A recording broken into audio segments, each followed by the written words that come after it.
Hello everyone, welcome back. In today's video, we'll be installing another fantastic Linux OS designed for both gaming and everyday use. Don't forget to hit that subscribe button for more awesome content.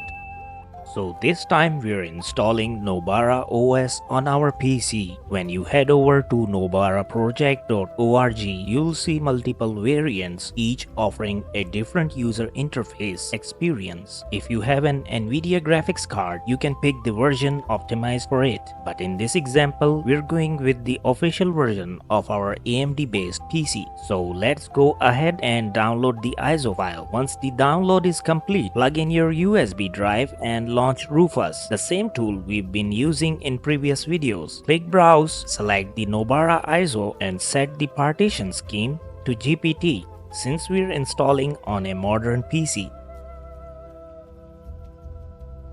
Leaving everything else as default, hit Start. Choose Write in DD image mode and confirm by pressing OK.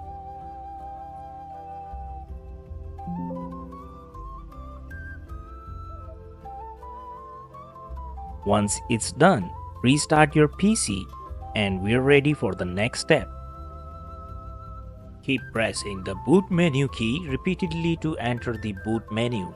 Once you're in, use the arrow keys to select your USB disk and hit enter. From the grub menu, select Start Nobara using the arrow keys and press enter. This will load the Nobara setup program. It might take a little time depending on your PC's speed, so be patient and don't power off your system. Once the Nobara Linux installer opens, click Next to set your time and language preferences. Then proceed to enter your username and password. On the next screen, be careful. Making changes without proper knowledge can erase important data on your disks. Since this tutorial is about dual booting Windows and Nobara Linux, we'll leave the first disk untouched and select the second spare SSD from the Select Storage Device drop-down menu. Next, choose Manual Partitioning. Then click Next to continue. Now that we've selected the correct disk for Nobara Linux, we'll delete any existing partitions and start fresh. Click on Free Space, then hit the Create button. For the first partition, set the size to 1 GB or 1000 megabytes and choose the FAT32 file system. Set the mount point to /boot/EFI. Check the boot flag from the list and click OK to finish. For the second partition, set the size to 512 MB. Select FAT32 as the file system. Choose /boot as the mount point. Click OK. Next, create the third partition using the remaining space, but leave at least 10 GB free for the final partition. Set the file system to BTRFS. Choose /root as the mount point and check the root flag. For the last partition, use the remaining space to create a Linux swap file system and select swap as the flag. Once all partitions are set up, we are ready to install Nobara Linux on the new disk. Click Install, then Install Now. The setup process usually takes 5 to 10 minutes. Once the installation is complete, remove the USB disk and restart your computer. After restarting, press the boot menu key to confirm your dual booting sequence.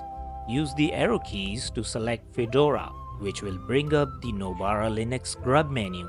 Here, you will have the option to boot into either Windows 11 or Nobara Linux. If you don't press any key, the system will automatically boot into Nobara Linux. And there you have it, fresh Nobara OS running on your PC.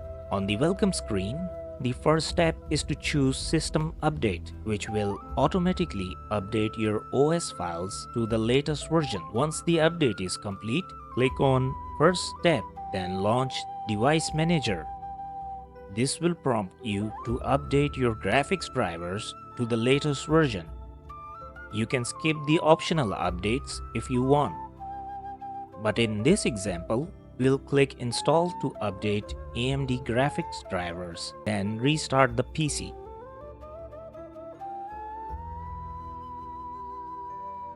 You can also run the Nobara tweak tool to adjust settings as needed. Next, launch the software manager. By default, essential software like Steam, Lutris, and Proton is already installed. However, the video player is missing.